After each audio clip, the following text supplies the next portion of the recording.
প্রতীক কাঁকড়া পেঁয়াজু আইসক্রিম। আচ্ছা,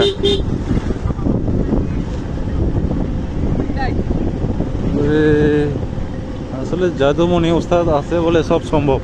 আমরা তো সোজা ওইদিকে যাইতাম, বাস্তব ওইদিকে এত সুন্দর জায়গা থাকতে আমরা ওইদিকে কি জন্য যায় আবার জানি না। কি একটা অবস্থা। দেখেন ওইদিকে আপনার ঘর আছে তৈরি করা। আরে তো বাঞ্চো আসতো তো